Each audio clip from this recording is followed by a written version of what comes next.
完璧などありえない。この世界は不完全。だから美しい。もうバカ。何？俺は海賊王になる。なんて美味しさなの。力を渡した時に言ったことを覚えているかい？食え。違う、そこじゃない。変態。遅い。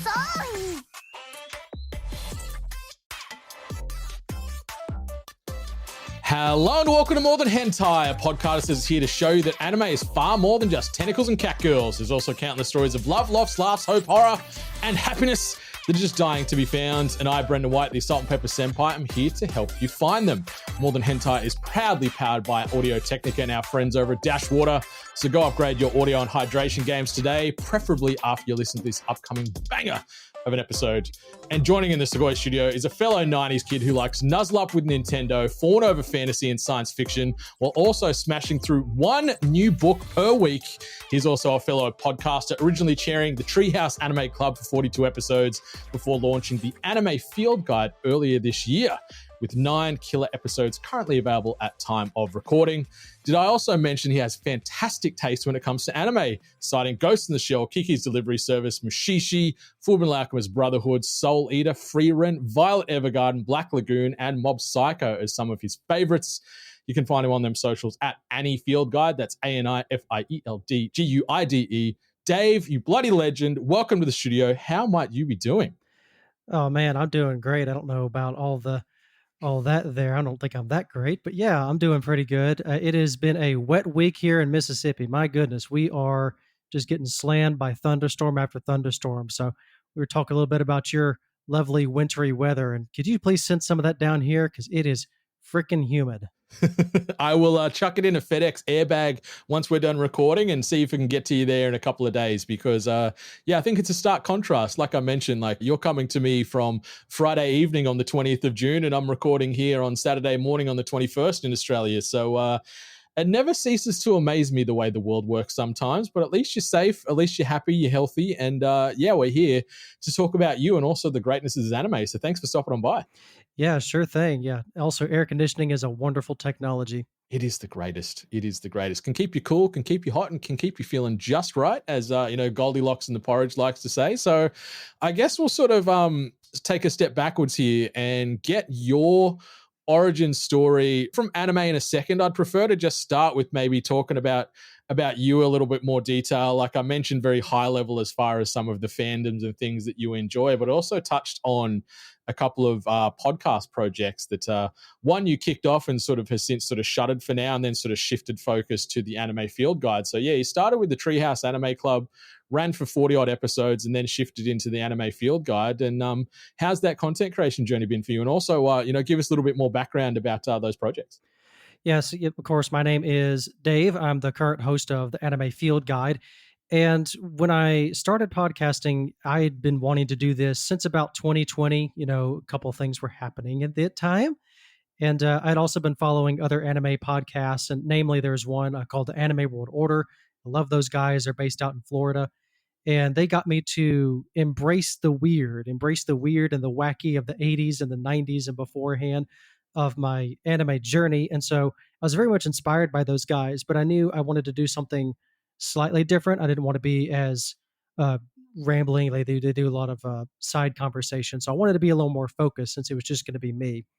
So, but I had no experience. I wanted to do it, but then I spent like 3 years planning of just eventually. So eventually I did finally talk to a couple of friends. Another key podcast I listened to was Remember the Game. He's based out of Canada.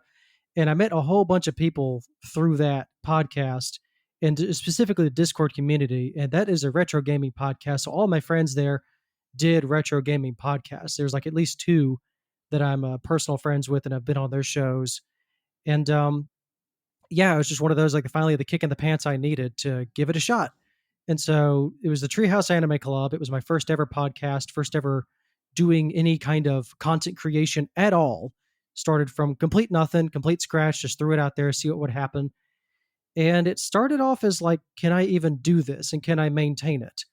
The answer, of course, was yes. And I generally kept it to 2 episodes a month. And then I ended up doing more like 3 to 4 episodes a month, because I kept going like, "Ooh, I want to do this side project. I want to add this. Maybe people would care what I have to say about seasonals now," and trying a couple of different things. But most of the time, I was trying to focus on, here's a show, and then let me give you the background on this particular show. So, for example, my anime origin story, as it were, begins with Kiki's Delivery Service. I saw it on the Disney Channel in 2000 and had no idea what it was. I was just a dumb kid. I thought it was a Walt Disney film because obviously it was on the Walt Disney Channel. Mhm. And from there, I saw advertisements for other Ghibli movies, namely Castle in the Sky. But Kiki's Delivery Service really kicked off my interest in anime. And then I did Avatar The Last Airbender. And that got me into a group of friends who were like, well, that's not anime, but this is what anime is. So, like, it started with me with Full Metal Alchemist, Soul Eater, basically all the greatest hits of 2006 through 2009. I just absorbed in a weekend. And so when I kicked off the Treehouse Anime Club, I naturally began with Kiki's Delivery Service. And so it gave you a rundown of Studio Ghibli. Here's a background on Miyazaki, obviously. Here's some other people who worked on it. And just a general, here's the production story of Kiki's Delivery Service, how the project was almost shut down. And it was a cool story. And so that's generally the vibe I went with the Treehouse Anime Club. I did generally that for about a year. And basically in summer of 2024, I was doing a lot of life stuff was also happening. I needed to step away, just general stress in life. So I stepped away and I thought, well, this has turned a hiatus into I think I'm done. There's just too much going on. The internet is really an unfun place. Namely we had like the election and things, and just, it's been a kind of a hellscape, but you know how the United States is right now. I'm not going to get into any of that. No one needs to hear any more of that. So yeah, I wasn't really a fan of being on the internet at the time, but even during my hiatus, I was like, I want to write. I want to keep doing this. And so the anime field guide was me analyzing. I'm a very analytical person. So I looked at Treehouse Anime Club. What did I enjoy doing? What did I feel was unnecessary? Did I have trim the fat? So like no seasonals. There's just too many damn shows. And I was just too much investment for too little return on that time. So I'm not doing any seasonal reviews. I just do a little like 5-minute wrap up on the Anime Club. But basically it was just like tightening up. What can I do in a month? And so I'm going to do like 1 or 2 episodes a month, take my time. And that's the anime field guide. It is basically Treehouse 2.0. Here's a show. Here's what I think is cool about it. I also take more of a review focused approach on it and still go through the staff, the voice actors, and any kind of fun stories I can think of. And then I do a side series called the Studio Rundown, where I go, here's all the major anime studios, and maybe going to start mixing in a couple of quote minor studios. And just here's a more in-depth look at a studio. So then if I do like a further episode on, say, I don't know, another Ghibli movie, if I do like Ponyo or The Wind Rises, well, if you want to know more about Studio Ghibli, there's an episode over there called the Studio Rundowns. Also a little bit of recursive content strategy going on. I'm going to see how that works. It's very smartly put together, and I like that there is so much connected tissue between all the content you're making, like you mentioned, where if you become intrigued by a specific studio, like you said, yeah, look over there, and I've already got some evergreen content that can sort of add some value and inform you more on said studio. I love with your content, like we were talking offline, my big thing with podcasting, even just content in general, like I like to be entertained and educated, sort of the two things that sort of go hand in hand for me. And I feel that you straddle both of those lines really well. The content is accessible, whether you're a new anime fan, an old anime fan, a lapsed anime fan, whatever it is. Like there's easy jump points to jump into your content and not feel overwhelmed by the amount of information that you're throwing at the listener. So hat tip to you in that regard, because I feel that's a science in itself. And the fact that you've sort of sat down and analyzed and processed where to shift when you need to shift, or what to cut out from things from the Treehouse Anime Club that might not have worked for you as a content creator, and now just really refined that secret sauce. Like I think whatever you're bottling over there at the moment is working. And I'm hoping a lot more people take the time to find Anime Field Guide, because I've been really enjoying the releases you've had. Because obviously, you've only sort of kicked this thing off earlier this year again after putting the pin into Treehouse Anime Club. But I'm excited to see where you go with it. And the fact that you've done collectively over 50 podcast episodes combined, like I've seen statistics where 95%, I think, of all podcasts close, fail, go into indefinite hiatus within the first 5 episodes. You're already doing better than 95% of podcasters out there. So, yeah, kudos to you, Dave. Yeah, appreciate you. I hope I didn't ramble too much. I kind of felt myself losing the plot for a second there. I like to talk, so I usually keep a script off to the side to go, okay, Dave, you've been talking 5 minutes, rein it in a little bit. But yeah, appreciate you. Yeah, I think also I tend to focus more in the 90s and the 2000s. It wasn't so much a conscious choice at the beginning, but I just find both I enjoy discovering the shows. I like the cell animated look a lot. And they also tend to have more stuff written about them. So I pull a lot from interviews and old articles and things like that. And yeah, it's just fun to see a historical perspective. Like, here's all the really popular stuff today. Well, this is where we're coming from. I always enjoyed the history of cartoons in general. So if it wasn't anime, then before that, I was researching Looney Tunes, Tom and Jerry, like all the Hanna-Barbera, like as a kid, just going through the credits. So I've always had that interest in the history of cartoons, and just anime has always had a big influence in my life ever since high school. And it's just managed to stick. A lot of anime fans cycle through in about 2 or 3 years. And here I am steadily watching it for going on 15 plus now. I love and that. There's I love always that. just something. If you're always burnt out by watching the current stuff, then look for the weird. Go back a couple of years. Look for the person who's talking about the thing, like the hidden gems, the things that people didn't really watch in the moment. And I think there's really a lot of value personally in looking back and experiencing that history, but not just as a historical, not as a studying thing, but like genuinely enjoy it.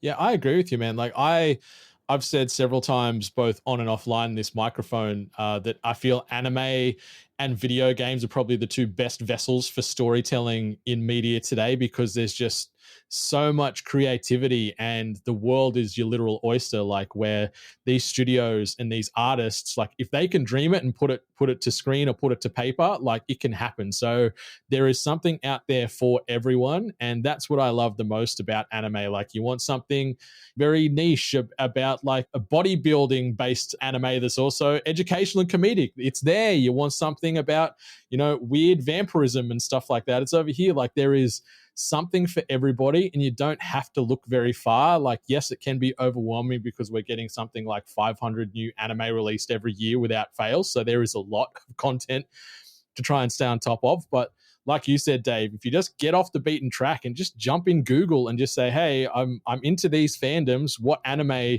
relates to this? And I'm sure you're going to get a list of dozens that will sort of be directly tied or adjacent to those fandoms that you're going to walk away and watch and go, that was great. Or maybe it wasn't great, but at least the studio had a crack.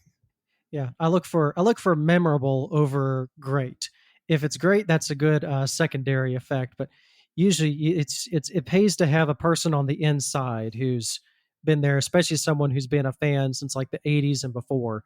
Especially when you start talking to people like that, those are the people that I just pay all the mad respect to. I defer to them. Like, whenever they start talking about how it used to be, I shut up. I just absorb. Yeah, there are some purists out there, and I love, like you said, I think absorb is a perfect word to use. Like, I sit and just absorb and soak in all that knowledge and all that sort of historical information they can throw at me, because yeah, I've watched a lot of anime, but there's also some that has been just out of my periphery that I've missed for one reason or another. But the heyday, like some of that stuff from the 80s and 90s, like that is still some of my favorite content ever. Like, I go back and watch Vampire Hunter D and Vampire Hunter D Bloodlust like every couple of years, because it is peak. It is, as the kids say, Dave, it is cinema.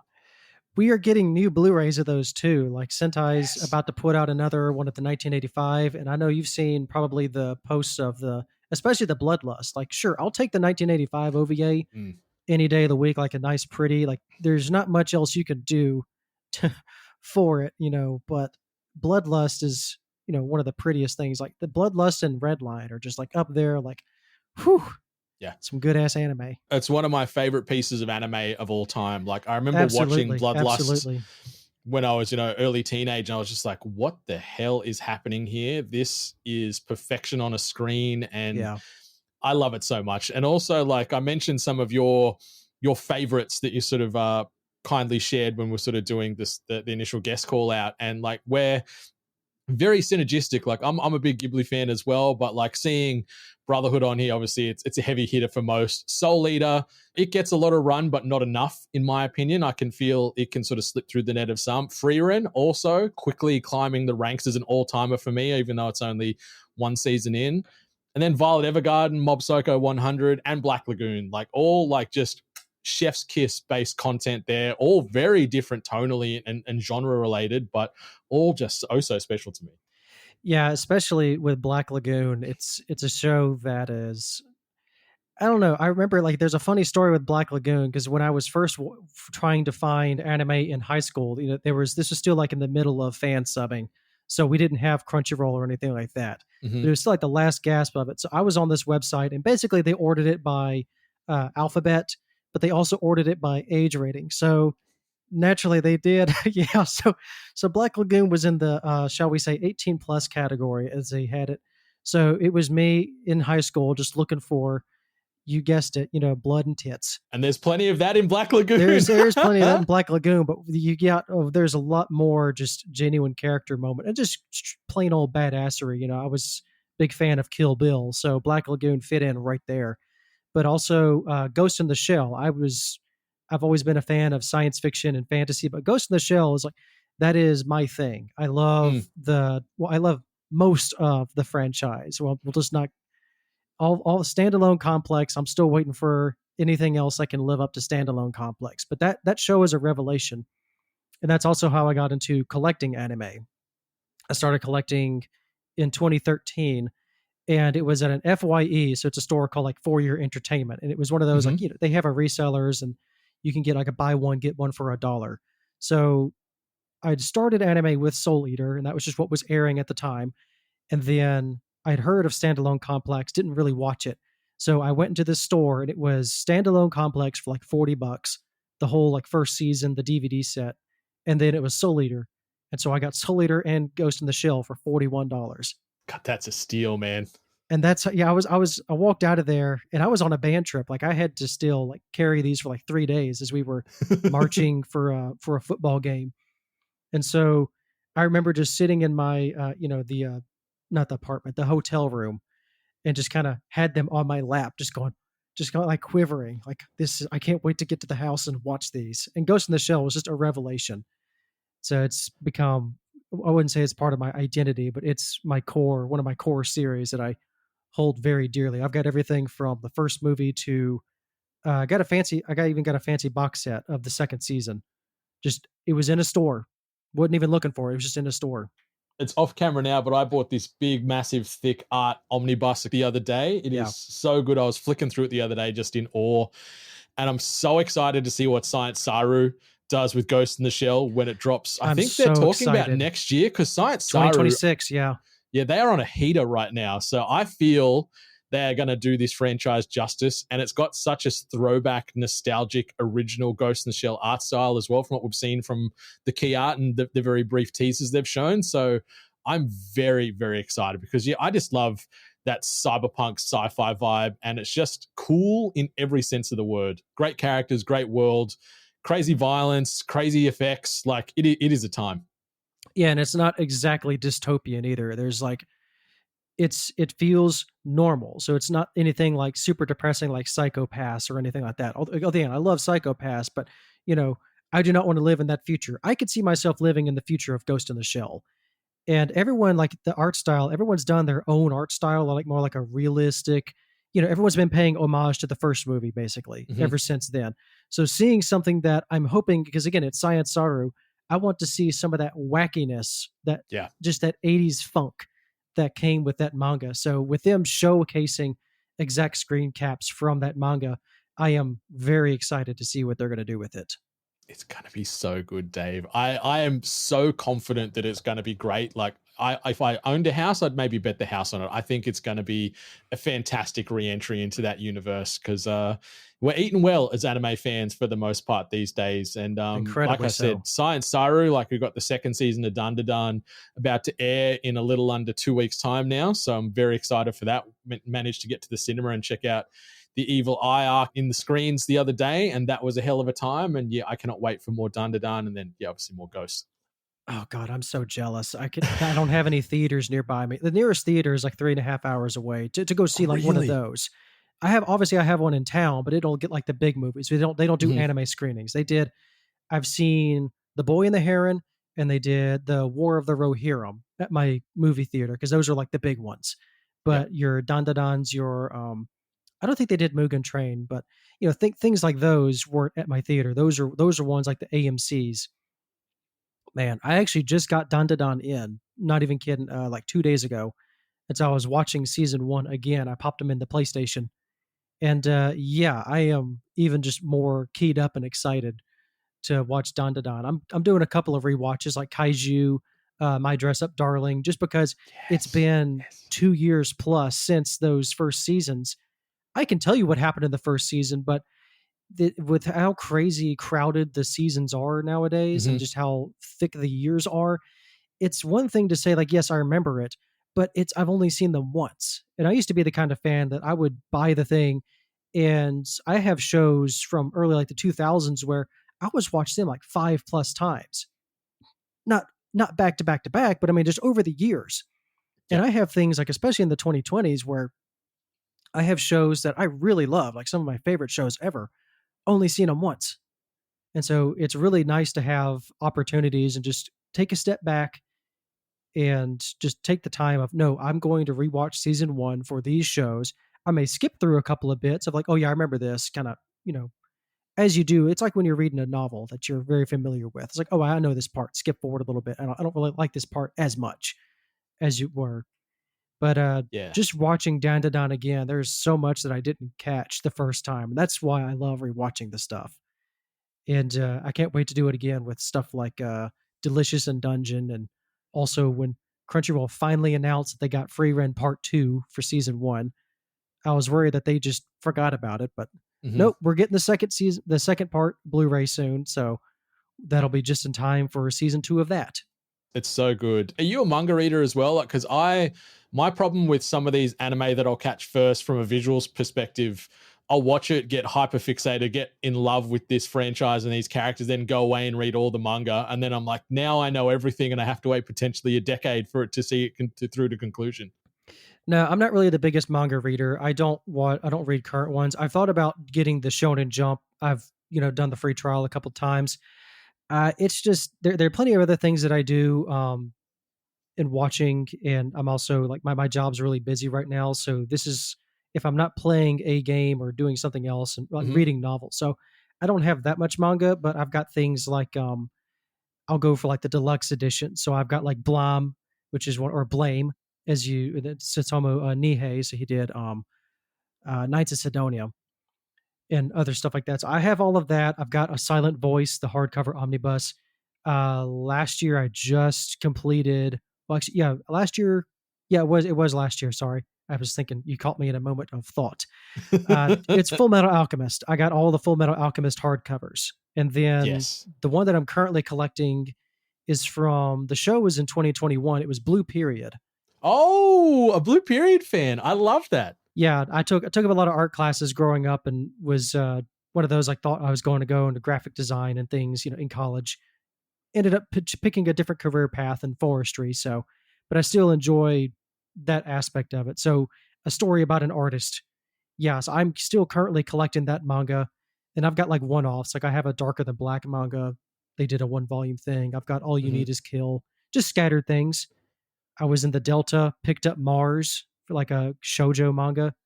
Just they had all of Mars for $20, so 17 books for $20. You'd be silly not to buy and that. It's also good. Yeah, I'd be silly not to buy it. And it's also the main girl is an art person. So it's like, okay, cool. Tokyo Pop faded out. It's a nice series. Very, hell yeah. Very, very shoujo. And ain't nothing wrong with that. We don't yuck anybody's yums out here. You like what you like, and that is totally fine. Totally fine. It's a good series, like one of those legendary shoujo series, and like Anime Sakai or one of the other like shoujo Sunday. They're like, oh my god, you have Mars. So they apparently think very highly of it, and I like it as well. So it's a good read. There you go. Something else that is good is obviously the main meat and potatoes of More Than Hentai. And yeah, for those that are stopping on by for the first time, thank you. But secondly, what took you so goddamn long? But yes, the way that MTH works is we do a singular deep dive on a particular anime IP. In years past, it was just a first episode deep dive, or we played through sort of from first beat right through to the ending track. But now we've sort of rejigged the structure here. We're going to be deep diving on characters, story beats, the music and the voice acting. Is it worth watching, etc., etc. But what we've also done here for this episode with Dave is instead of doing the standard first episode deep dive, we've shifted things up because I like to operate on a rule of 3 when it comes to anime. Like as far as watching the first 3 episodes, you can get a good temperature check as far as, is this going to be for you? Is it worth watching? Because after that 60 odd minutes worth of total runtime, I think you've got a good idea and understanding of what might present itself for future episodes. So yeah, we're going to be sort of looking at things from a high level for the first 3 episodes on More Than Hentai. And our title in focus for this episode is a musical dramedy known as Ya Boy Kongming. Said series originally debuted as a manga in 2019, which is written by Yuto Yotsuba and illustrated by Ryo Ogawa, and has gone on to sell over 1.2 million copies and at least 1 Blu-ray copy there for the audio listeners, because Dave just whipped it up right in front of the camera there. I'm not at all jealous. An anime adaptation written and directed by Shu Honma with music by Genki Hikota. The series is animated by PA Works, the studio behind such titles as Angel Beast, Charlotte, Another, Skip and Loafer, and Blossoms for Tomorrow. Debuted in April of 2022 and ran for 12 episodes, with a live action series and stage play both debuting in 2023, while a compilation film titled The Road to Summer Sonia released in 2024. Your Boy Kongming can be found on HiDive and Netflix pending your region, and currently holds a score of 8.11 on my anime list based on 154,000 unique user reviews, with it also being the 822nd most popular title on the website overall, a number that I strongly disagree with because I love this world. I love these characters. If I could score it, obviously Mal only have like holistic numbers. You can't decimal point them, but I'd probably give this overall a 9 to a 9.5 out of 10 because it hit me that strongly when I watched it the first time, and it still continues to hit me that strongly as I rewatch over the last couple of years. But the story of Your Boy Kongming is as follows. Zhu Kongming, a legendary strategist from China's Three Kingdoms era, dies wishing for a peaceful life and wakes up reincarnated in modern-day Tokyo. After stumbling into a nightclub and hearing the voice of aspiring singer Aiki Skimi, he becomes captivated by her talent. Using his ancient war tactics, Kongming becomes her unlikely manager, determined to conquer the modern music industry just as he once did the battlefield. So, Dave, let's start with initial hook and expectations, but let's sort of start things off. How and when did you originally hear about Your Boy Kongming? I think it was sometime, it would have been like maybe like the original initial announcement, I think is where my mind is taking me here. Yeah, it didn't really make that big of an impression, but I thought like the summary was wild because obviously you see like when you see like Kongming, he is very much still dressed like the Three Kingdoms era dynasty warriors looking dude, and he's just in Shibuya. So like the trailers were promising like just something weird and potentially wacky, but it didn't really give like, okay, so there's something with the music industry, EDM.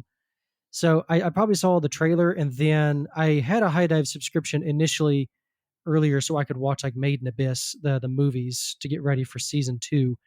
And so I knew that was coming, but in the meantime, High Dive is known, especially in 2022, they had a really strong year, especially with PA Works. They had this one, and then there was Call of the Night with Light and Films, and then later this was Akiba Maid War in the fall. Yes. And so like High Dive had a really strong 2022, and so Your Boy Kongming was just one of their pickups, and this is one of those of, if you're talking a hidden gem or underrated pick of the season, this seemed to be like the definition of it. So naturally, it had my interest with that.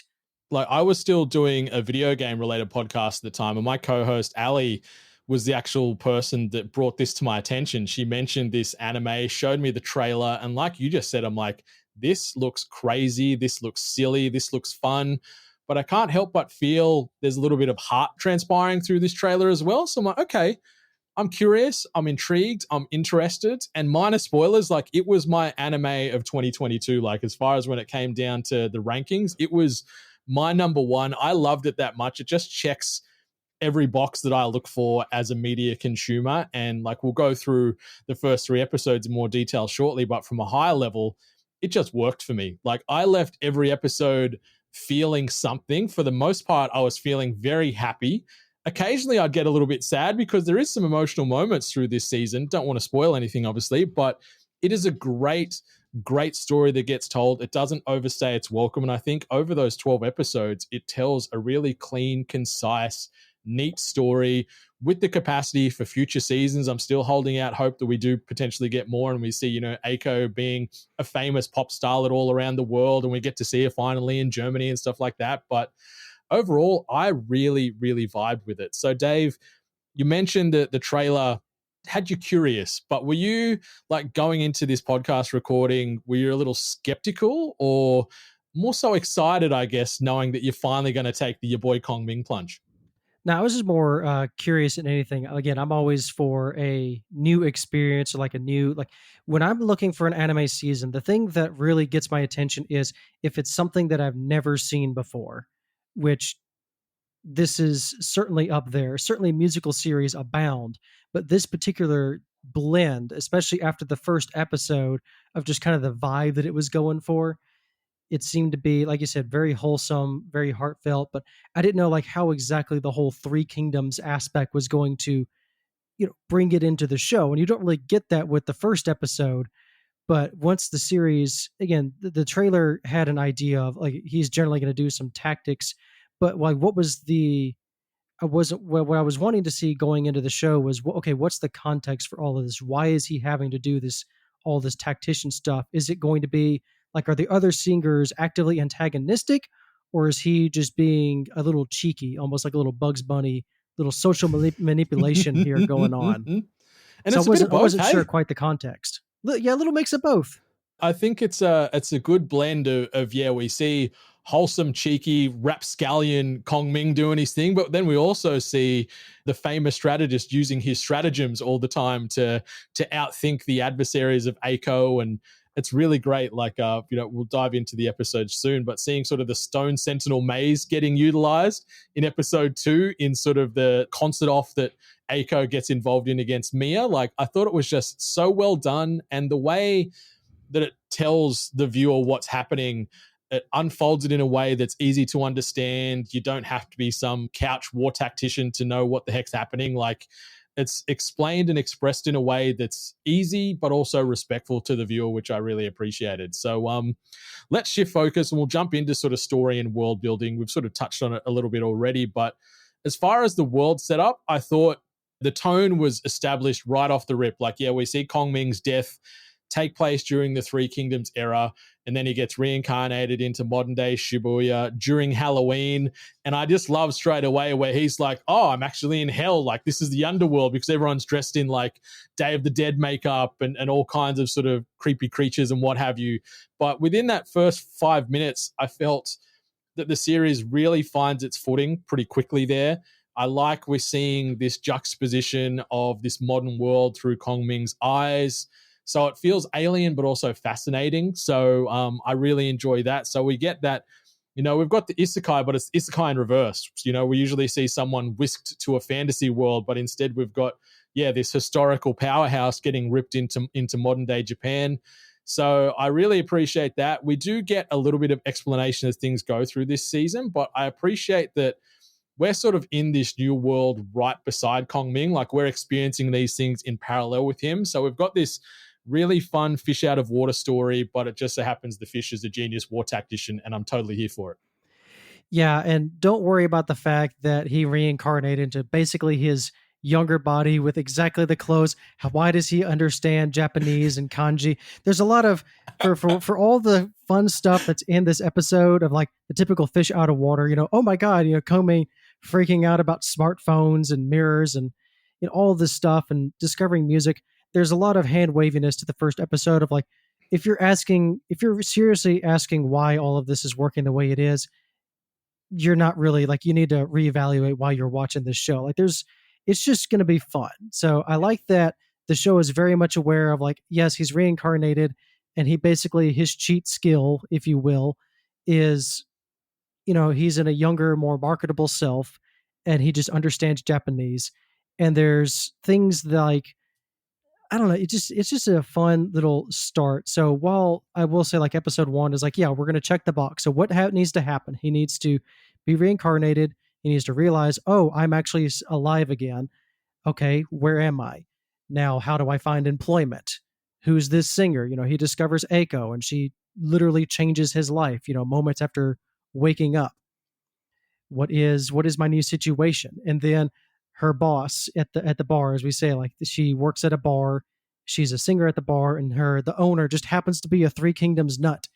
And so everybody just internalizes it as, okay, this guy is just cosplaying as Kongming. He thinks he's Kongming, but he's really smart and he's very capable. Whatever. We're just going to let him do his thing. It just works. Hey, like you said, ignoring a couple of the finer details, like how he suddenly is fluent in Japanese and what have you. Everything else just really falls into place easily and effortlessly in these first 3 episodes. I don't feel like there's no clunky exposition pretty much ever within this season. We see Kongming's history getting woven in through dream sequences and flashbacks. And then as far as then sort of folding in over the top the rules of the modern world, like we hear about music industry politics, we hear about social media and club culture and all that, that's delivered very naturally as Aiko acts as sort of a Sherpa for Kongming, explaining these things like you mentioned. So I enjoy that they are respectful of the audience's time, but they also trust us enough to be able to keep up. Yeah, and the whole fish out of water aspect, it's only really for episode 1. You see, like he is very flexible thinker, is the immediate strength of Kongming. It's not just that has a genius intellect, he's a very flexible, out of the box thinker. And the key strength about Kongming that you realize early on is he may not know his immediate situation, but he knows people, and he knows how to talk to them and work with them in equal parts of manipulation and compassion. He knows when to deploy which one. So you can see him quickly, obviously the first episode is, let's just get all that out of the way, get the obvious jokes done.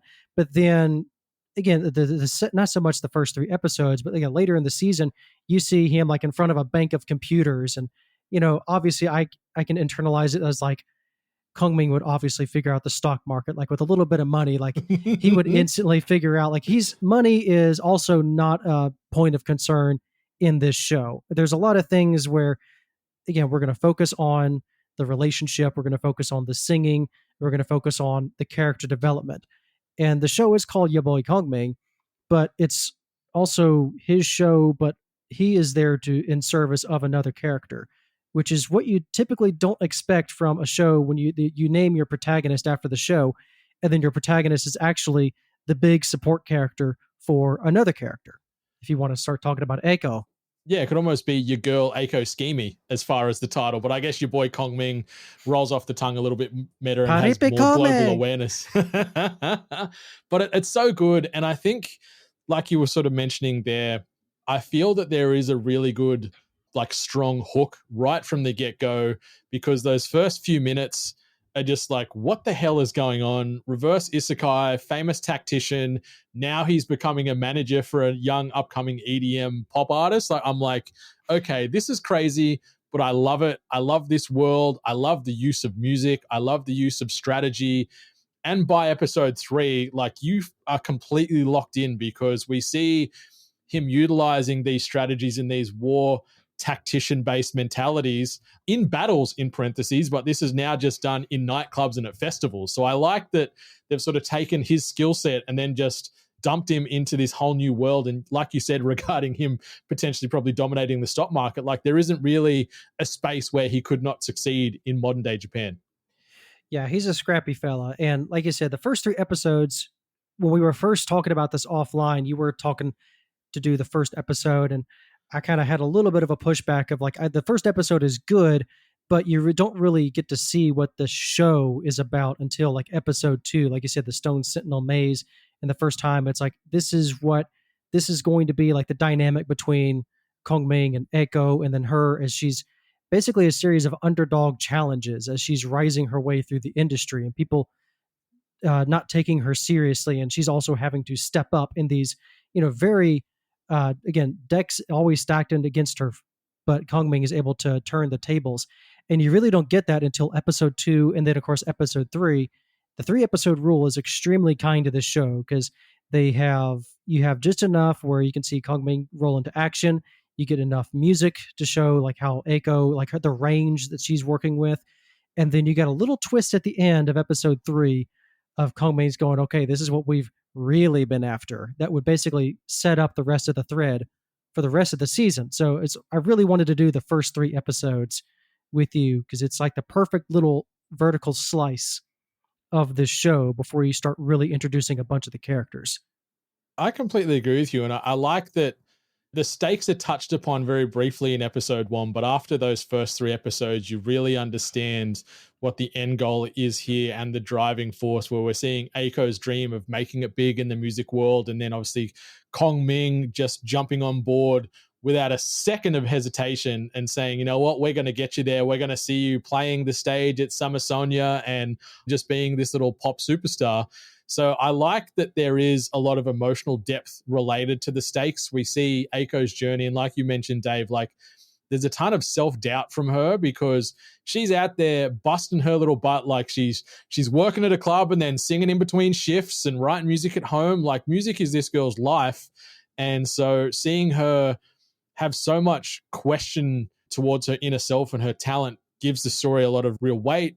Each episode does introduce new hurdles where we're seeing new performers getting introduced, industry politics, viral marketing, etc. Like I feel the stakes are constantly getting raised sort of step by step, but in really clever, grounded, relatable ways. And it really sets the tone. And I feel from then you're just fully engrossed. Oh, absolutely. It is. Again, the pacing and everything is immaculate. I can't say anything negative about like how the story is set up, and you immediately know the stakes. Everything's got its proper paced out and payoff. For sure. Well, let's shift across into characters and chemistry. So let's talk first and foremost. Obviously, if we're looking at standouts, it obviously is our 2 joint leads with Kongming. He is an immediate sort of scene stealer. The second you see him, calm, wise, eloquent, and just endlessly and effortlessly clever. Like he just is a scene stealer every time he's on sort of the screen. Very charismatic, but in a nice old school way, which I appreciated. And then sort of combining that with that fish out of water perspective, I feel leads to not only some really humorous moments, but also some very moving insights from him. So I really enjoyed Kongming in that regard. And then we see Eiko, the aspiring singer. She really grounds the show emotionally, I think. And seeing her vulnerability and her passion, like she's a very easy to root for character. And yes, even though at times you're worried that she's a bit of a passive lead, I feel she's anything but. Like she's a little blonde-haired powerhouse. She's got a great vocal, a great work ethic, a really big heart, and you really feel and see that in every performance she's on stage. So as far as the cast, especially looking at sort of those 2 mains, I feel that they're very, very well fleshed out and 2 characters that I couldn't help but root for right from the get-go. Oh, absolutely. Eiko is a very easy character to root for. She is very genuine. She has a lot of heart, and she is a hard worker. There's a lot of scenes of her practicing, and she's a very diligent exercise routine, takes care of her voice. But what struck me about this recent rewatch is if you're talking about the dynamic of like, yeah, Kongming, like you said, fish out of water, but he understands people. And when he is working through the episodes as well, when he's first discovering EDM music, we get a little bit of music theory. This is how clubs monitor and work with the speed of the song, and they monitor the atmosphere. You could see him absorbing all of this. And the key thing about Eiko at the beginning of the show is, yeah, she's been doing this for a while and just keeps getting rejected. And right at the moment that she's just been facing all these rejections and is about to give up, Kongming is there. He's able to step in. And what I like about their dynamic is the thing about Eiko and then the owner of the bar, who's kind of like been her father figure the entire time. He wants what's best for her, but as far as he runs a bar, he's not a music manager. He doesn't know tangibly what she needs to do to get to that next step. So the best he can do is kind of give her a stage. But then Kongming is able to come in and go, okay, here's where we can get some opportunities. He recognizes he is he's a risk taker within means, which is how we get to episode 2 versus Mia. But the thing I want to say is Kongming is the character who's able to see where Eiko needs to improve. He's able to go, okay, you need to work on this. And Eiko is a person who takes advice very easily, especially after episode 2, when they start to realize, Kongming's got a couple of aces up his sleeve. He's not just, he walks the walk. So it's really fun to see that early teamwork blossom between them. And he becomes her mentor figure. She's teaching him more about the music side in the industry. But as he's learning about it, he's realizing, okay, because you know so much, this is where you can improve. And this is how we're going to win these scenarios where everybody's just counting you out. We're actually going to turn this defeat into a victory. And that's really good for like the heart of the show, for character moments. And also, obviously, you get to see him be very, very clever and make a lot of very egotistical people sometimes look very stupid. It's just so good to watch. And yeah, the chemistry between Kongming and Eiko is probably my favorite part of this broader story, because yeah, we've got the calm, calculating mentor type of aspect from Kongming, and then Eiko, yeah, she is that emotional heartbeat of this thing as well. And I feel by the time that 3rd episode wraps, we see that chemistry almost become that true partnership, not just a gimmick there, where we're seeing, like you said, people are starting to realize, whether it be Kobayashi, the bar / nightclub manager, and Eiko, they're starting to realize that, whoa, this guy is legit. Like, they still maybe are thinking that he's just living this cosplay fantasy as Kongming, but he knows his stuff regardless. And so they're fully on board. They're a tight-knit group, and they're working towards a common goal. So that chemistry really carries these 12 episodes. And I think, like, looking at it from a broader sort of character perspective, I really like the character designs in general. Like Kongming rolling around in the full strategist robes, walking through modern day Shibuya. It's really good visual comedy, and it's constantly brought up in just about every episode by 1 to 2 like ancillary or just NPCs that we sort of come across throughout. And it's great because it constantly shows that he stands out. He does not belong in this world, apart from the Halloween night, because everyone thought he was dressed up. But outside of that, you can see that this is not the place for him, and yet he's having so much success. But then Eiko's design, really simple, really effective. We've got sort of that streetwear meets idol look that she's rocking. And a fun little fact, like Eiko was actually the inspiration for Chio, the mascot that we have with Sakura Society. Like, I don't know how well you'll see here, but like, this is sort of our main mascot for... Yeah, I see her in the corner of my screen here. Yeah. I actually thought you just put Eiko in the top of the screen, actually. I didn't even think about it. Nah, they're distant second cousins, I believe. But I really, really enjoy the look and aesthetic of both our leads as well. Yeah, and the 2 things about the show that I also really appreciate is there's no forced romance between these 2 characters. You kind of think they could be something at the very beginning, because again, part of the setup is Kongming has nowhere to go. He's in Shibuya. He spends the night, basically out partying and drinking the Hell's Fire water, which people are going like, man, you can hold your tequila really well, can't you? But one of those things of like, Eiko, you need a little bit more self-preservation on this first episode, because again, he complimented her once on her song at the nightclub, disappeared, then she finds him on the street, took him back to her apartment. So I'm kind of sitting here going, all right, the first blush, like, where is this going to go? And it was completely fine, completely wholesome. There's like one shower scene, but they didn't go like, which is like the second thing of like, okay, is she going to be a fan service bait character? And she's not. She's obviously very fit, and we had the one shower scene, but it kept everything, below the waist. Didn't see any of the goods, which is okay, fine. It was like 2 seconds, it's done, it's anime, moving on. Nothing like that ever in the rest of the show. So those little quibbles aside, that also set up to Kongming, interrogating her for hours on all the technology, which was great gags of him asking about like the blockchain and smartphones and things. It set up a good gag.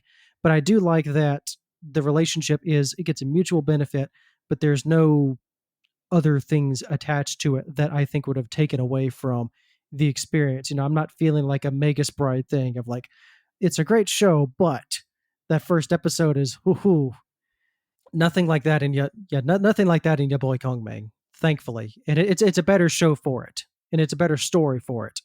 I appreciate that too. Like, yeah, as far as fan service, there's pretty much none in the traditional sense. Like, obviously, we see some people dressed in your nightclub attire and seeing a little bit of skin on the dance floor, but that's sort of as risque as it gets. Like, it's more about stage presence than sex appeal, which I really appreciated. Like, the show, it's not here to titillate, it's here to strategize. And I think that's what I really enjoyed, because they could have just grabbed that low hanging fruit and sort of sexified this thing out the wazoo. But yeah, the fact that we don't see any sort of ecchi, any fan service in general, we don't really see much playing with tropes that sort of lead into those as well. So, obviously this podcast is called More Than Hentai, but this is far more than hentai. This is more than isekai, this is more than music anime, and more than comedy. I just feel overall it's very clever and heartfelt. So I do appreciate that it didn't go to that well. Like, I'm a sucker for a bit of romance. I would have preferred maybe if they folded something in, have another character, maybe find love with Kongming or Eiko. But the fact we didn't get any of it, especially with our two leads, because it would have felt a little forced, in my opinion, really helped sort of carry that story to sort of greater depths and greater impact. So let's maybe shift across into animation and art style. Obviously, the studio behind this, PA Works, fantastic studio, constantly knocking out of the park from a visual perspective. How did you feel in regards to sort of the art and the fluidity overall, Dave? They really brought their A game for this one. Yeah, Boy Kongming is very colorful, especially that first episode, the Halloween scenes and all the neon lights. I think especially the scenes with the nightclubs, it's a really good atmosphere. Also, like, again, if you have like a separate thing for like sound design, is also really strong. But the colors are bright and vibrant. The streetwear is everybody's dressed very, very colorfully as well, and it's just an overall really good.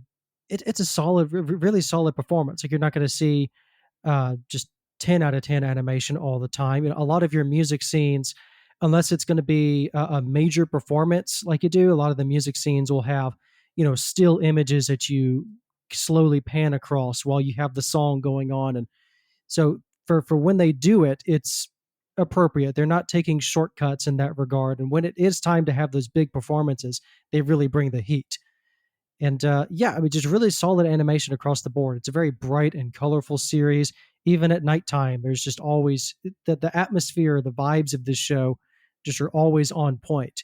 And they don't use too many of those filters as well. I'm thinking of like Jellyfish Can't Swim in the Night, which is like Filter City and other things like that. It's a very nice and restrained show. They're going for realism a little bit, but it's a very colorful, like enhanced realism. I think it's a really good art style. And I've seen some manga panels as well. So it's paying the character designs are paying homage to those manga designs, but they really are refined. And Eiko, especially when she is on stage, she is, immediately she is the center of the stage. I love her stage outfit. The really bright and neon, and without being like garish. It's casual, it's streetwear, it's fun. And obviously there again, you got Kongming and his attire. I also love that he never breaks character. And the kind of like in-universe thing is also, he is most comfortable in those clothes, obviously, but also the bar owner Kobayashi, after the interviews, go, all right, you're hired. Always dress like that. And that's all you need to know. That's all Kongming needs. And I'm talking like he even has the fan. He has this giant like garish fan that he brings with him all the time. He doesn't even use it to like cool himself off. It's purely for decoration.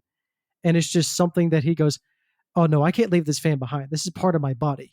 This comes with me no matter what.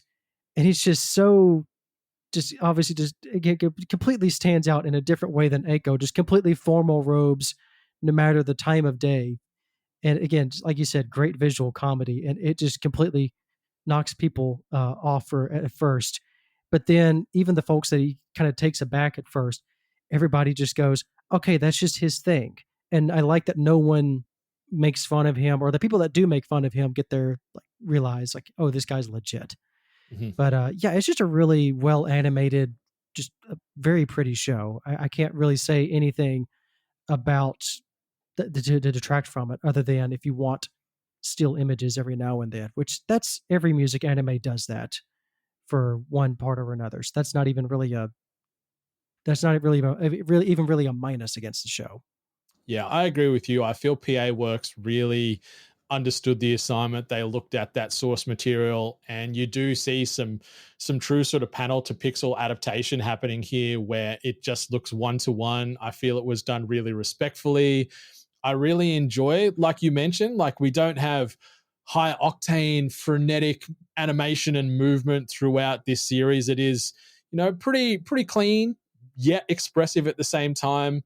But when we do see like Aiko especially, or even some of the other artists, when they are on stage, that's where some of this animation really does shine at times, especially when we're seeing Aiko in that spotlight. You can see her body language sort of shift as her confidence grows, and she's just this muse. Like everyone that starts seeing her perform, like you watch her follower count and just the general fandoms continue to rise because she's just the best, man. She's just the best. And combining that with the really great use of color and lighting, like I really enjoyed the nightclub scenes or sort of the evening cityscape scenes where we're seeing neon and vibrant lights really contrasting with sort of Kongming and that really muted sort of earth-toned historical color palette that he has. So yes, it makes him stand out even more. But like you said, he owns who he is. Everyone accepts who he is.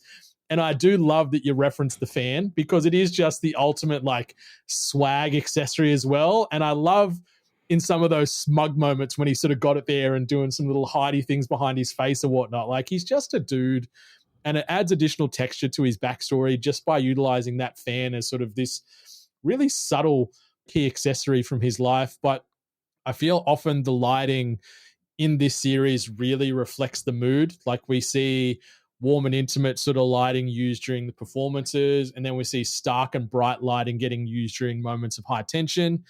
I feel the direction was really, really well done as well. Like we see a good balance of comedy, emotion, and spectacle constantly throughout these 12 episodes.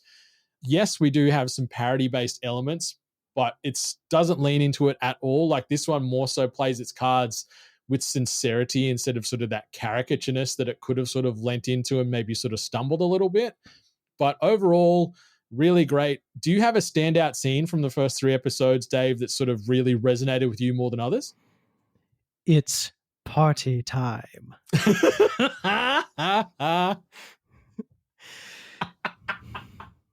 Okay. That's the one. Fantastic.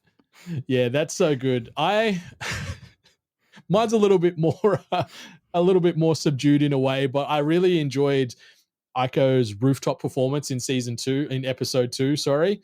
I feel we sort of see her shift where she's initially hesitant and a little bit emotionally cathartic to then just really leaning into it. And so we get this contrast where we see the cityscape opening up behind her as she's singing, and it's sort of giving this real literal and emotional sense of elevation as she's sort of up on this rooftop. So that part really stood out to me, but also not really a scene per se, but I've just got to mention the opening or the OP, depending on how you want to describe it, because absolutely. It is a tone setter, and we'll talk more about soundtrack and voice acting in a second, but just from a visual standpoint as well, it fuses great shots of our main and ancillary casts dancing and living their best lives, and you can't not watch this and want to immediately sort of replay that song on Spotify or something, because it is a bop. And then getting these cool shots, where Aiko's leaning on this Cadillac and, Kongming's cruising down the street and the whole crew are doing a little group dance. Like, it is a vibe, man. It is a vibe. No, it is completely nuts. If you're going to try and sell anyone on this show, just play that opening credits theme and watch them attempt to process the visuals that are on there. Because it's just dancing in the streets. It's shot like a music video because it literally is a music video, and it's good clubhouse music. I think it's like, what is a Eurobeat remix of another song of another. I think it's like a level 3 reference song. What are the Chiki Chiki Ban Ban? It's just a bop. I love that opening credits theme so much. And I even saw someone on YouTube. You'll sometimes have people that do like 60 frames per second.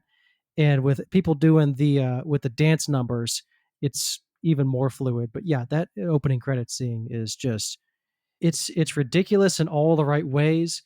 And what I also like is you don't need to be a Three Kingdoms person or really know anything about it.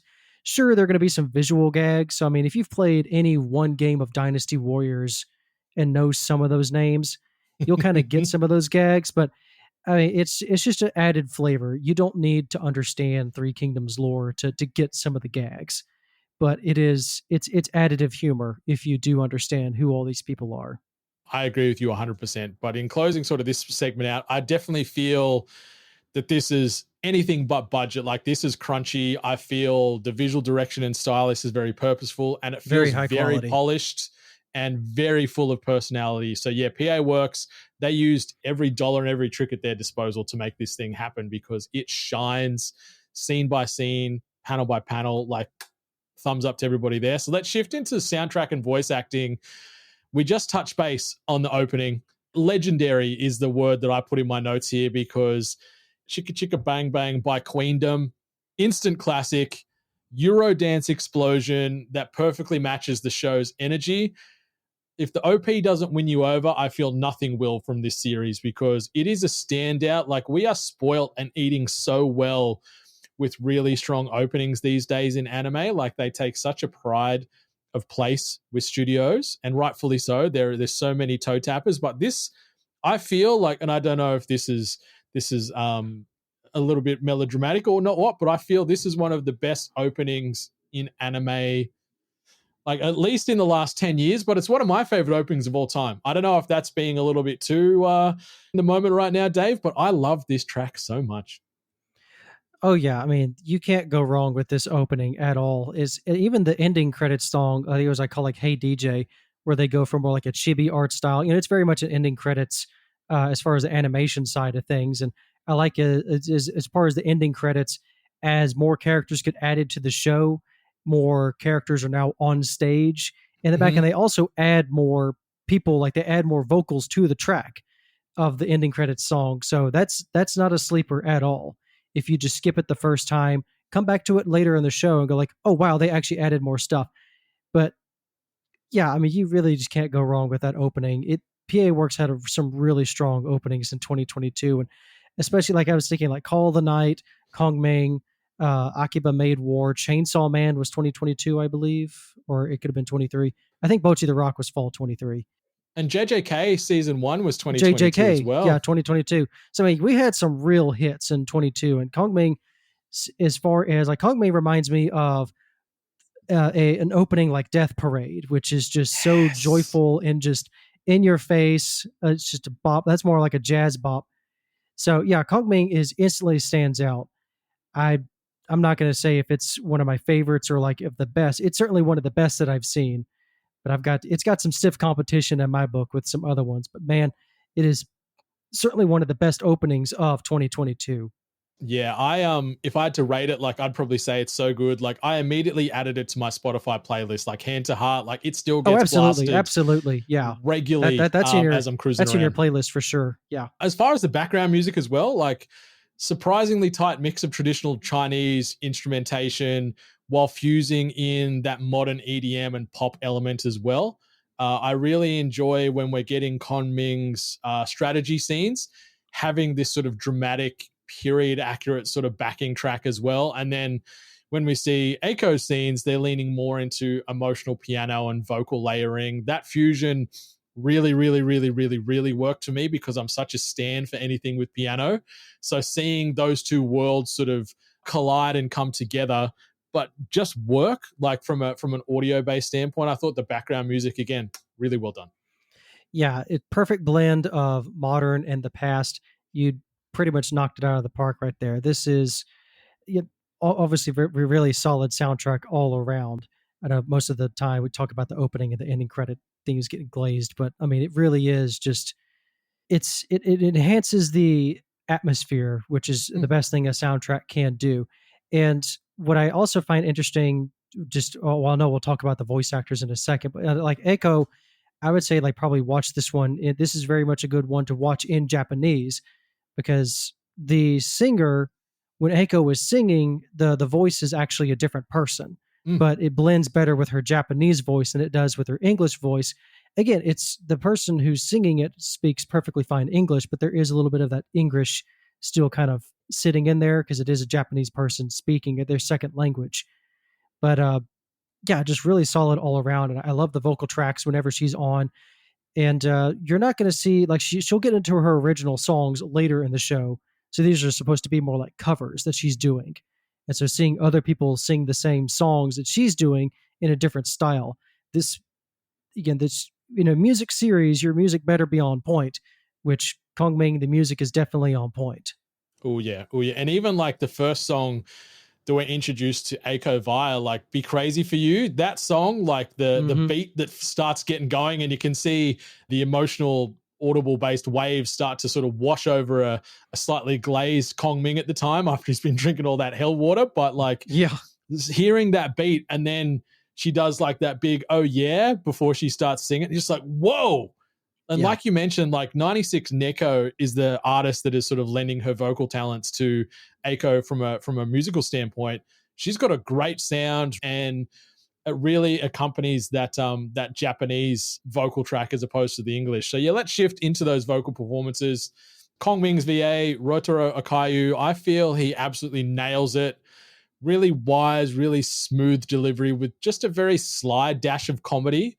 Where Oko's VA, Kaide Hondo, she sort of brings this vulnerability and fire to her presence at the same time, which I feel really, really contrasts nicely, where you do see the doubt and the lack of self-belief in the early stages, but then she jumps on stage and she's just this massive force. So I enjoy seeing sort of her almost having this sort of not split personality, but split performance, especially during those emotional beats. And then even the voice performances from the side characters like Kobayashi, like they've all got their own personality in their delivery. So hat tip to everyone involved there. And sort of a quick mention regarding our English VA, I thought that Juliet Simmons and Joe Daniels did really quality work as our two leads as well. Like I prefer the J track than the English track. I feel, like you said, it complements the musical pieces a lot better, but also I think that vocal delivery and just general episodic presence just hits more with the Japanese delivery as opposed to the English. But what do you think about the vocal performances? Yeah, I mean, this is just a very Japanese series. Like, there's some shows that I'll be a little more like, I'm not a sub versus dub guy in any case. I grew up in all that stuff, and I just tired of it regardless. But yeah, I mean, just there's not a bad performance in the entire show. It's just your matter of preference. If you are watching the J track, obviously, if you're dealing with subtitles, sometimes both on High Dive and the Blu-ray, the subtitle layering can get a little bit wonky, but with the inner dialogue going on top of the music, so then it'll have like the lyrics and then their dialogue and what have you. But again, that's any kind of musical show. Bocchi the Rock does that, and anything with musical performances. I'm watching like Rock as a Lady's Modesty. They're doing the same thing there. So can I interrupt you really quick and just say I love Rock is a Lady's Modesty so much. Oh, yeah. It's top 3 for the season. I don't care what anyone else says. It just checks all the boxes for me again. I watched the penultimate episode last night, and God, I cannot wait for this final performance.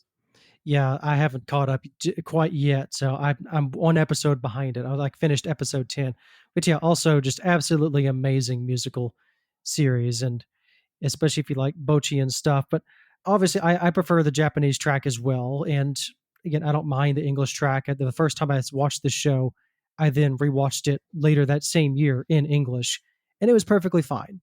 So anything that I've had to say already mostly said it earlier. It was interesting because as far as the Japanese vocals, I remember Ryotaro.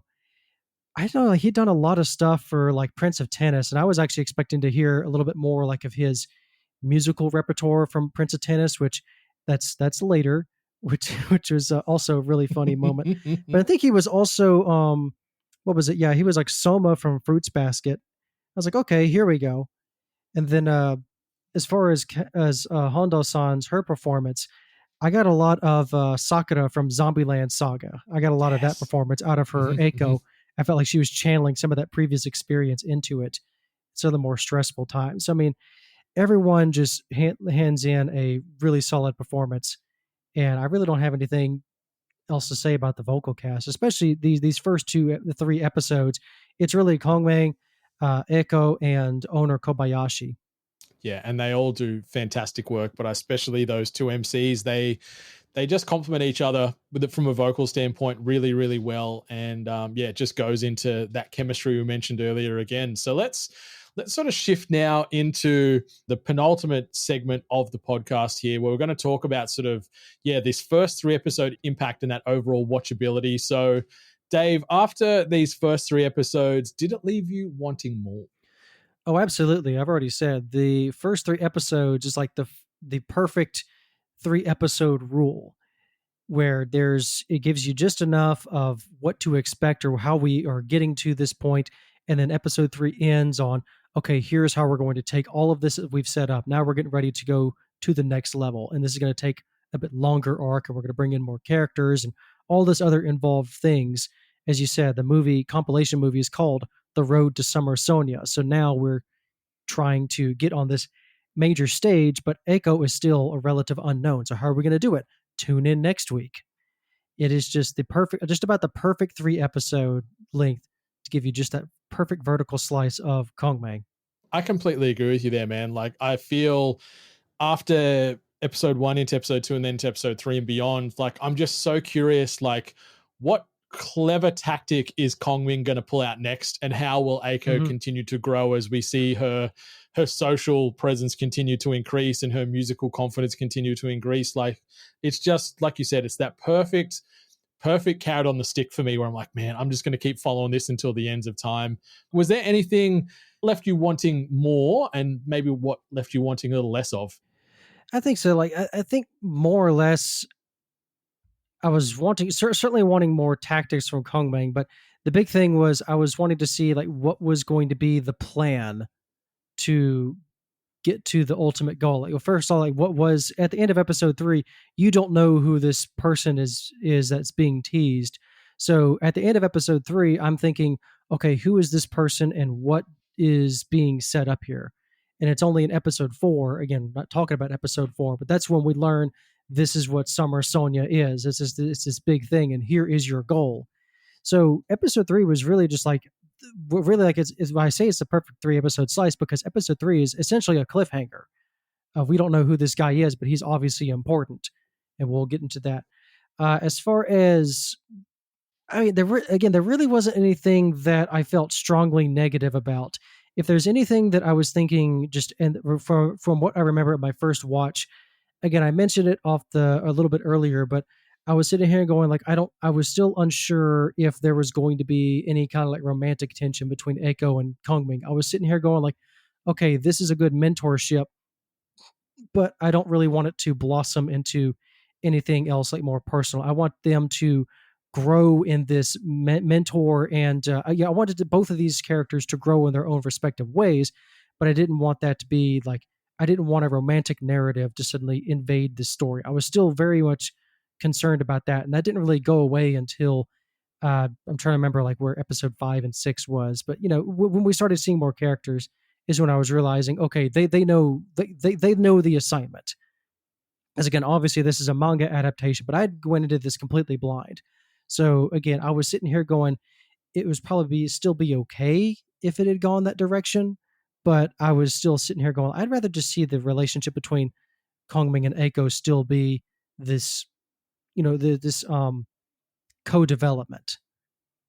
If there's anything, and obviously I obviously wanted more musical performances, and I wanted to see like how Eiko was going to improve her voice, because there were still some, what I like about her performances at the beginning of the show, as she goes like to the end of the show, you can actually see 96 Neko was very clever for this. There is a development in her performance and the way that she expresses her words. Again, this is something that you're not really going to see in the first 3 because we're still starting out. But again, later in the show is essentially a training arc, and you can hear it in that voice. And so at this point, I was waiting to see basically how she was going, like what was going to be added. What was she lacking? Was it people, equipment, some sort of like, again, I wanted to see Eiko's confidence grow as well as a performer. I guess that's what I'm trying to say. I think that was sums up what I was feeling at the time. Yeah, I think you took a lot of words straight out of my mouth then. Like my notes, I just said like, My bad.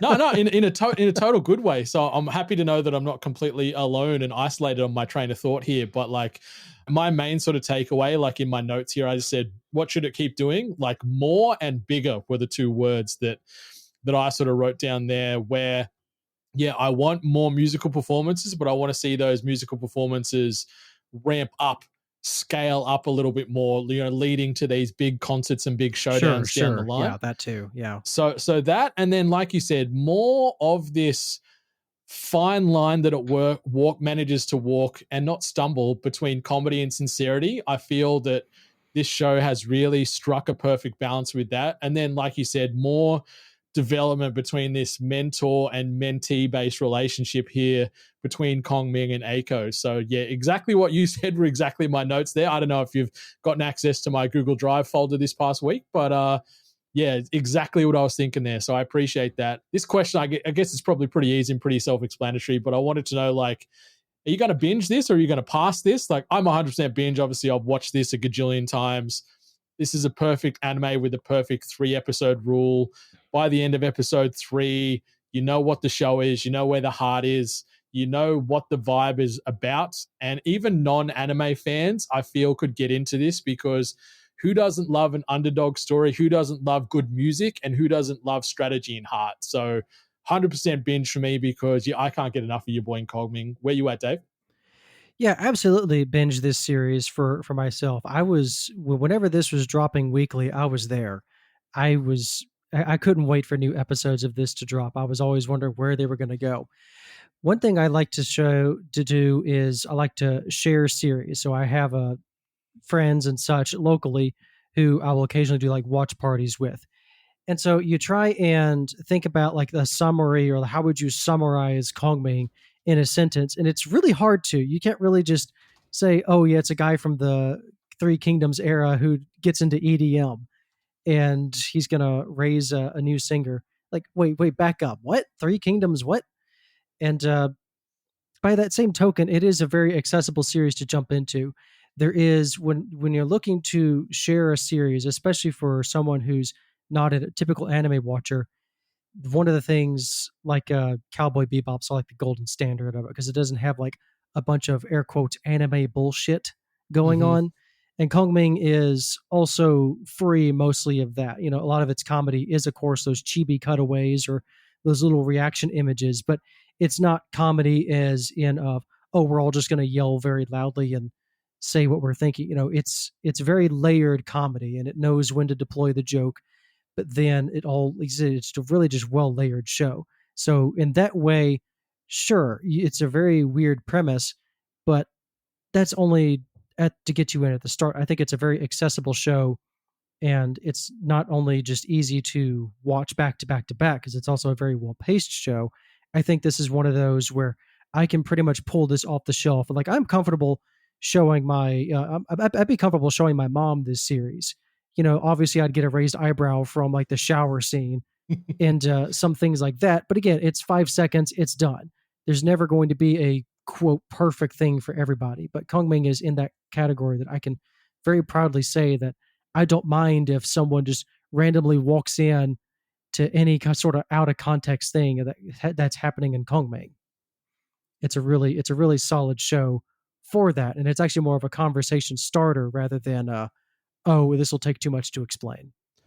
Yeah, it's safe, it's universal, and it's easily digestible. I feel like it's a good watch, and yeah, it's something you could recommend to new or old anime fans.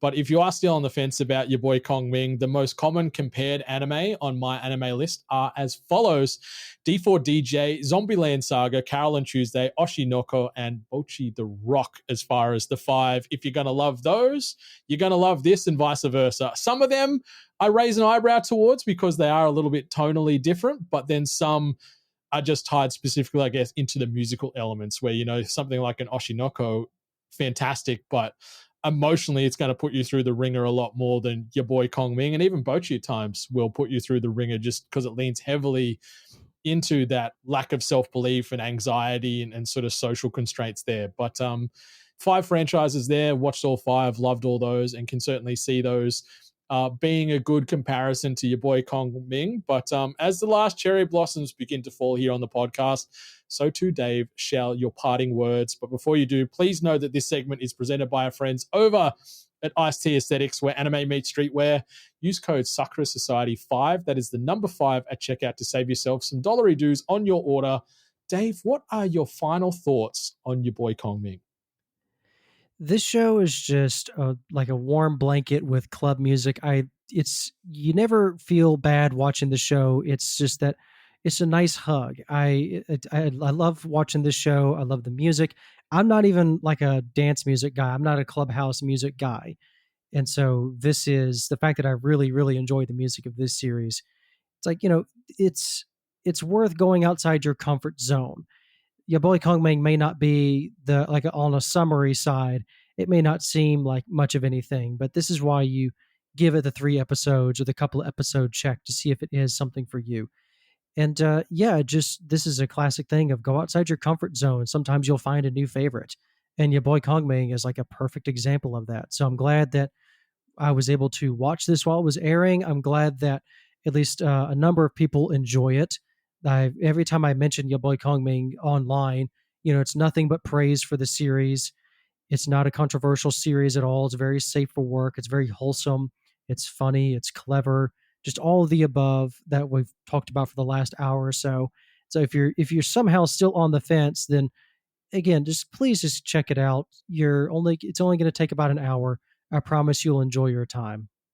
Yeah, and it's like 811 on Mouse, so it's got a pretty rock solid score. I think anything above that 8, especially when you've got 154,000 unique users sort of scoring it so well, like it shows that this is worth your time. There's something for everyone in this anime. The animation's fantastic. We've already gushed glowingly about the music and the voice acting. The story's fun. It's unique, but there is some universality there as far as things that we can all relate to. Can't relate too much about being reverse isekai and being a military technician from yesteryear, but there is some things and some core values and just some really good themes that everybody can really get engrossed in and appreciate. But Dave, thank you so much for stopping on by and taking time out of your busy schedule. I know it's getting pretty late there on a Friday evening, so I really appreciate you for stopping on by. Yeah, no problem, man. It's a Friday evening. Friday evenings are for staying up late, so I'm glad you had me on the show. I'm glad we were able to make this work. So sometimes I was referencing my notes, and as far as the anime field guide, it is a physical notebook. I love that. I put a notebook, and I did do a Death Note style on it. So it's I like making Death Notes. So it was a lot of fun to jump on the show, and I'm glad we were able to do this. And there's certainly a lot of shows to pick from. So I'm glad that we landed on your boy Kongming, and any kind of ways to give this little gem of a show more attention. I hope we've done it justice. I think we've done it some pretty good justice. So I certainly had a lot of fun for it, and would certainly love to do this again. I think that is a fantastic idea. And maybe we'll sort of flip it around where you can sort of recommend something for me and you to sort of tackle again, maybe something that I haven't seen, so I can look at it with some fresh eyes. So that could be fun, whether it be something from yesteryear or maybe something upcoming in sort of seasonal, because as we mentioned, there is new anime dropping every 5 minutes, it feels like. So I'm sure we can find something that will appeal to both of us. And we'll come back and do it here in the Sugoi studio. Sounds like a plan. All right. Well, listeners, viewers, Sugoi Squad, thank you all for stopping on by. Be sure to follow Dave at Annie Field Guide on the socials. You can find me at More Than Senpai. Both of our social links are in the show notes below in the episodes. Just click on through and chuck a cheeky follow on there. Be sure to rate, review, subscribe this podcast, as well as the Anime Field Guide and all the other podcasts you listen to on the regular. Those ratings and reviews, they take you no time, they cost you no money, and it is just genuine good karma. So pay it forward to all those content creators that you are consuming on the regular, because it helps keep those emotional lights on in our hearts and helps keep us tracking and keeps us relevant relevant. Sadly, the algorithm only accepts 5-star reviews these days, so just make sure you hit that 5-star on there for all those podcasts you're listening to, and it will mean the world to us. But a big thank you and virtual hug goes out to our fantastic producers, Oni, Duffo, Matthew C, and Aaron B. But whether your anime be subbed, dubbed, or still yet to come, enjoy yourself, and much love to all the gorgeous waifus and husbandos out there. Goodbye.